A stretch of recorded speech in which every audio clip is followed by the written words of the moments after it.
Dear Lady Love TV, Fake wife in a wedding. Tunghayan natin ng ikalawang bahagi. Nag-CR muna si Jack. Hindi pa noon nakakalipad ang eroplano dahil nagsasakayan pa ang ibang mga pasahero, kaya na-receive pa rin ni Ella ang phone call nito. Hello, sagot niya. Kumusta na? Kagabi pa ako worried kung ano na yung nangyayari. Sabi ni na ate. Jack had no reaction when he saw you during the wedding. Nagmamadali rin daw kayong umalis papuntang hotel? What happened? She sighed. You really put me into a big trouble this time, Ella. Nagalit siya. Siyempre, magagalit sa'yo yung tao. Nakangusong sagot niya. He was expecting to see you under the veil, then it turned out to be me. He didn't hurt you? Sinigawan, yes. Sinigawan niya ako. Parang maiiyak na si Ella. No one has ever shouted at me in my whole life. Ella, I'm sorry. Maging si Stella ay parang nalulungkot na.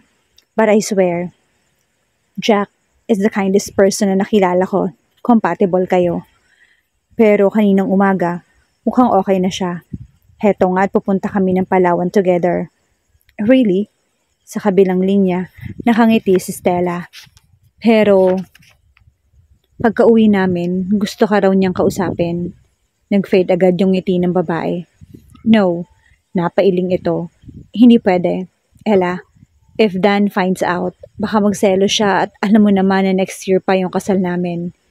Please don't bring Jack at me. At any cost, I am avoiding anything that could make loss of Dan. I understand. Pero baka sigawan na naman ako ni Jack. Napapikit si Stella. I won't. Ella's heartbeat stopped. Nakaupo na pala sa tabi niya si Jack. Inagaw nito yung cellphone. Listen, fake Ella. Nito kay Stella, nagulat din sa kabilang linya. For what you did, guess what I'm going to do? Jack, hindi naman si Stella yung sasabihin. You are not going to see your cousin ever again. Iyon lang at ibinagsak na lalaki sa sahig ang cellphone ni Ella at tinapak-tapakan iyon. Napatingin sa kanilang ibang mga pasahero, pati ang napapadaang flight steward. Napanganga siya kay Jack. I apologize. Compose na sabi nito, nakatingala sa flight steward. Mukhang emotionless si Jack. Kindly clean up the mess. Thank you. Umalis ang flight steward para kumuha ng panlinis. Siguro kung ilalayo niya si Ella kay Stella, ay makakaganti na siya sa babaeng yon. It was obvious that Stella loved Ella to the moon and back. At ang pagmamahal na yon, ang gagamitin niya para saktan si Stella. Siguradong nagpapanik na yon ngayon. He glanced at Ella. Kanina pa sila nasa himpapawid at hindi na siya nito kinausap simula nung apak-apakan niya yung cellphone nito. Nakatulog na ito, nakaharap sa bintana ng eroplano. Childish, he thought. Iniyakan kasi nito ang nasira nitong cellphone. Napaiyak na lamang si Ella dahil sa ginawa ni Jack. Mas lalo tuloy siyang kinabahan. He was still a stranger. Kung kaya nitong manira ng emotionless na bagay, paano pa kaya siya? Mas madali siguro para dito ang saktan siya. Naisip niya na moody si Jack. Magagalitin. Inaway pa nito si Stella sa phone. Hindi na daw siya makikita ng pinsan kahit kailan. Nahihiya nga lang si Ella na magskandalo pa sa eroplano, kaya pinilit niya sarilinin ng pag-iyak. Pero alam niyang nahalata nito ang kanyang ginawa. Inalis na ni Jack ang tingin sa katabi. He had no other choice but to keep her. Nakita na siya ng mga best friends niya na nag-witness pa sa mismong civil wedding. Kasal na sila. Isa pa, may nobyo na rin namang iba ang babaeng minahal niya. Wala na siyang naiisip ang mas madaling paraan para maayos ito. Hindi siya boto sa mga wedding annulments dahil pakiramdam niya, kasal pa rin sila kahit na magpa-annul sila. Isa pa, magtataka ang mga magulang niya pag nag-file siya agad ng annulment. Samantalang hindi niya nagawang makahintay na makadaloob ang ito bago siya magpakasal. His parents were looking forward to meeting Ella after the honeymoon. Napatingin ulit siya sa babae. Shit, honeymoon. Paano nga ba siya makakatiis na hindi ginagalaw si Ella? He meant Yung Stella na nagpapanggap na Ella.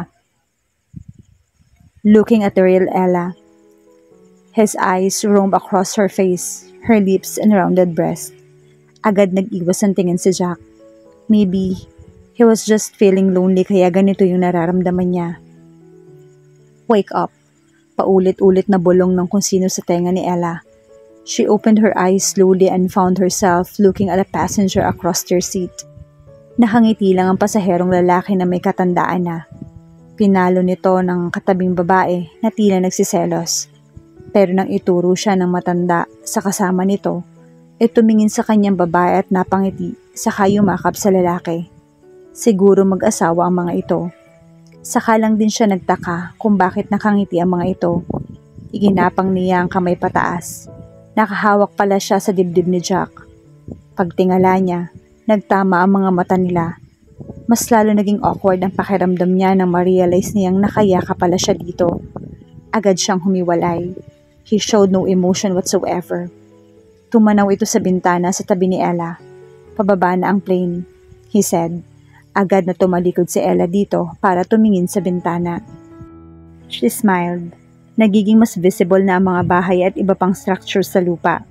Nasa Palawan na tayo? Yup, may iniabot itong panyo sa balikat niya. Wipe your mouth. Pagkakuha ng panyo, nagpuna siya ng laway sa gilid ng bibig. Tsakanes naman, sa dinami-dami ng time na pwede ako maglaway ngayon pa, nahihiya niyang naisip pagkababa ng panyo. Napunasan na ni Jack ang laway ni Ella sa shirt niya at nakaunat na siya ng upo. Naaawa siya kanina sa babae. Parang mangangalay ito sa pagkakatulog sa upuan. At ang likot din ito kaya pinasandal na lamang sa dibdib niya at niyakap. Matamlay si Ella pagkababa nila ng eroplano. Sinundo sila ni Mang Domeng, ang caretaker ng private resort nila sa Palawan. Agad silang sumakay ng kotse. Umupo si Jack sa passenger seat. Mag-isa naman sa backseat ang babae. Ang ganda pala talaga ni Ella. Nakangiting sabi ni Mang Domeng habang nagdadrive. Kaya naman pala hindi kayo nakapaghintay sir napakasalan siya. Tiningnan niya muna si Ella mula sa rearview mirror. Nakatanaw lang ito sa labas ng bintana ng kotse. Mukhang absorb sa sarili nitong mundo dahil tulala lang at nakatingin sa labas. Wala man lamang itong reaksyon sa sinabi ni Mang Domeng. Ganon talaga siguro Mang Domeng, Jack said with a sigh. Kapag nakita mo na yung gusto mo, akakawalan mo pa ba? Tumawa ito. Tama sir, mahirap nang maago pa yan ng iba. Lalo na sa ganda niyang yan, hindi ba sir? Paniguradong maraming magkakandara pa. Napaisip tuloy siya. Maganda si Ella. Bakit kaya kailangan ng iset up na maikasal ito sa kanya? Wala man lamang ba itong ibang manliligaw? Maganda ito. Panigurado maraming manliligaw. Maraming pumoporma. So bakit? Bigla na lamang humiga sa backseat si Ella at natulog. Natawa si Mang Domeng. Kaya naman pala po sir. Tahimik lang si ma'am. Mukhang pagod na pagod sa flight niyo. Tama, sagot niya. Unawain na lang natin siya. Mabilis lang naman po yung biyahe niyo sir Anito at tamang-tama dahil masusolo ninyo ang resort. Jack nodded. Nakapagpulot gata na kayo agad kagabi. Napatingin siya kay Mang Domeng. Pulot gata? Honeymoon? Ano sir? May nangyari na? Kakaiba ang ngiti ng matanda sa kanya. Obvious na itinatanong nito kung nag-sex na ba sila. Hindi pa, he answered honestly. Aba sa bagal niyo pala sir Napangisi si Jack. Susubukan namin mamayang gabi. Ay, lumapad ang ngiti nito. Don't worry sir, hindi namin kayo iistorbohin mamayang gabi. At sa panggalo na kayo muna, magstay. Napailing-iling na lamang at natatawa si Jack. Wala siyang planong galawin si Ella. Well, as long as natitiis pa niya, ang tawag ng green nature. Ang sakit ng sapak ni Ella sa mukha niya. Bakit mo ko sinapak? Hindi mapigilan ni Jack ang ngilan ito. Nahimasmasa na rin si Ella at natawa. Awkward. Sorry, hindi kita nakilala agad. Napangangal lang si Mang Domeng sa dalawa. Ella was having a bad dream. Ang kasal, ang pagpunta nila sa Palawan at yung natulog siya sa kotse. Panaginip niya, kinidnap daw siya ng isang estranghero pagising niya. kaya nasuntok niya sa mukha si Jack. Buti na lamang mahina yung suntok. Anito saka agad na inilabas sa katawan mula sa kotse. Ella sat up. Napatingin siya sa labas bago mag-decide na bumaba ng kotse. And wow, just wow, napakaganda na resort. Hinimas-himas pa rin ni Jack ang pisngin and he said, "Nandito na tayo sa resort." Nakatulog agad si Jack pagkapasok ng kwarto. Hindi naman malaman ni Ella ang gagawin. Alangan naman tumabi siya dito tulad nung nakaraang gabi. Nag-flashback ng slow-mo ang pagdurog nito sa cellphone niya. Nag-PowerPoint presentation na yung memory ng paninigaw nito sa kanya kagabi, sa mismong gabi ng kasal nila. At napapapikit na lamang siya dahil naalala niya nung hinalikan siya nito.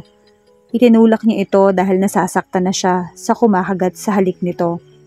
Tumayo na lamang siya mula sa pagkakaupo sa gilid ng kama. She looked down at him.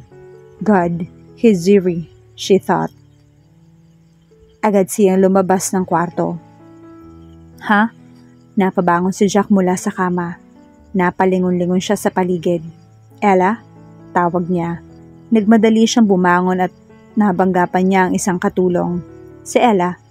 Eretado niyang tanong na ikinagulat ng kasambahay. Si Ma'am? Nasa tabing dagat. Hindi na niya ito pinatapos pang magsalita. Agad siyang tumakbo palabas ng beach. Nakita niya na nakaupo lang sa buhanginan si Ella at iyon ang nagpapakalma sa kanya. Akala niya nakatakas na ito. Mabagal siyang lumakad palapit sa babae. Saka lamang niya napansin na may hawak itong pagong. Ella, tiningala siya nito parang takot. Bakit ka nawala sa kwarto? Nabore ako. Mahina nitong sagot. Ella tried to calm herself. Masama na naman kasi yung tingin ng lalaki sa kanya. She lifted up the small turtle. Tingnan mo, Jack. A turtle. He rolled his eyes. Ewan ba ni Jack? Gusto niya talagang ibuhos ang galit kay Ella. Nasasaktan pa rin siya. Nagagalit pa rin siya dahil dito siya naikasal at wala na siyang magagawa pa dahil may ginawa siya. Mapapahiya lang siya. Mapapahiya siya sa mga pamilya niya at sa mga kaibigan niya. Tiningnan niya uli si Ella. Mukha itong inosenteng bata na medyo nakangiti. Ang cute, diba? Dugtong pa nito. Isip bata ka talaga. Naupo siya sa tabi nito saka kinuha ang pagong at hinayaan itong makabalik sa dagat. Sumimangot si Ella. Bakit mo siya pinakawalan? Hahabulin pa sana niya yung pagong pero hinila siya ni Jack sa bewang. Napakandong tuloy siya dito. Agad din niyang ginawang umalis sa kandungan ng lalaki. Jack, aniya, sabay takbo pabalik ng bahay. Jack just sighed. Napahiga na lamang siya sa buhanginan. Napapaisip kung sino ba talaga ang dapat sisihin sa nararamdaman niyang bitterness. Natatakot ako sa kanya. Kausap ni Ella sa nakitang pusa habang nagluluto si Lumen, ang katulong ng asawa ni Mang Domeng. Kanino? Lumingon sa kanya si Mang Lumen. Nagulat si Ella sa matanda. Wala po, sagot na lamang niya. Samantala may kausap si Jack sa kabilang linya. Yes, babalik din ako agad sa trabaho. You're in a honeymoon, right, pare? Ani Eric, you shouldn't be calling me. O baka naman gusto mong ipagyabang yung performance mo. Baliw, patagilid na sumandal si Jack sa sliding door papunta sa swimming pool. O bakit? Be proud, pare. Tumatawa pa ito. We haven't done it yet. Parang may pinatugtog na rewind sa mixtape. Hindi pa kayo nag-aano? Hindi pa. Gabi na pare, wala ka pa rin plano? Well, hindi ka nag-iinit sa kanya. Mahal mo ba talaga yan? Jack sighed. Do me a favor. Find Stella. Sino yun? Just do it. Will you? And if I find her, make sure her boyfriend breaks up with her. Ha? Ano bang nangyayari pare? Hindi ako titigil hanggat hindi ako nakakagante. Ganito yun pare. May tunog na kung anong bumagsak. Shit. Bulalas ni Jack. I'll call again pare. May titingnan lang ako. Hindi na niya hinintay pa na makasagot si Eric. Pinutol na ni Jack ang tawag at agad na pumunta sa hagdanan pero sa paanan pa lang ng hagdan ay nandoon na si Ella. Nahulog yata ito. He crossed his arms. Kanina ka pa nakikinig sa amin ano? You were talking about Stella. Nakatingal ang sagot sa kanya ng asawa. He sighed. It's none of your business. Itinayo niya ito. Pero masakit ang bagsak ni Ella kaya pumayag siya na magpaalalay papunta sa sofa. Siguro kailangan na natin ng adjustment. Panimula ni Jack. Adjustment? She echoed. Hindi ka na bata. Namura ni Jack ang sarili sa isip. You should start acting your role. My role? Naiinis na siya sa pag-uulit nito ng mga huli niyang sinasabi. Damn it. Yes, your role. Kasal tayo, diba? Asawa kita. So start acting like a wife. Hindi ka aalis nang hindi nagpapaalam. Hindi ka rin mamumulot ng pagong sa labas at tutulong kay Yaya sa pagluluto. Pagsisilbihan mo ako, naririnig mo? Napalunok si Ella. Sinubukan niyang huwag maiyak. Naiinis na rin kasi siya kung bakit siya nakasal sa Jack na to. Sabi ni Stella, mabait ito. Pero mukhang kay Stella lang ito mabait. Kasi siya ang mahal ni Jack. Siya kasi ang nagpapanggap na Ella. Sabat ng isip niya. If I do that, sagot niya, titigil mo na ba ang masama mong plano kay Stella? Jack was taken aback. Na-realize niya na marunong din pala mag-isip si Ella according to her age. Bakit hindi ka makapagsalita ngayon? Pinilit ni Ella na tumayo. I said, pag ginawa ko ba yung mga sinasabi mo, titigilan mo na si Stella? May magagawa ka ba kung sasabihin kong hindi? Lumapit na lalaki sa kanya at galit ang nasa mata nito. Oo, giit niya. Pwede kitang lasunin, ulitsunin, o baka bukas hindi ka na magising. He did not feel threatened. Let me see. Kaya mo akong patayin? Kaya ba na konsensya mo? Kung isang tao na may napakasamang ugali ang papatayin ko, hindi ako magkokonsensya. Iika-ikang nag-walk out si Ella. Hindi na nito hinabol pa ni Jack pero nang aakyat na ito ng hagdan, sumulpot si Manang. Jack, anak, anito? Bakit mo sinisigawan yung asawa mo? Bagong kasal lang kayo ha? Isa pa, hindi ka naman dati ganyan. Nanghihinang napaupo lang sa sofa si Jack. Huwag na kayo mga alam, Yaya. Hindi pwedeng hindi iho. Naupo ito sa tabi niya. Ano bang nangyayari? Galit na nahampas ng kamao ni Jack ang lameseta sa harapan niya. Niloko ako, Yaya eh. Niloko ako.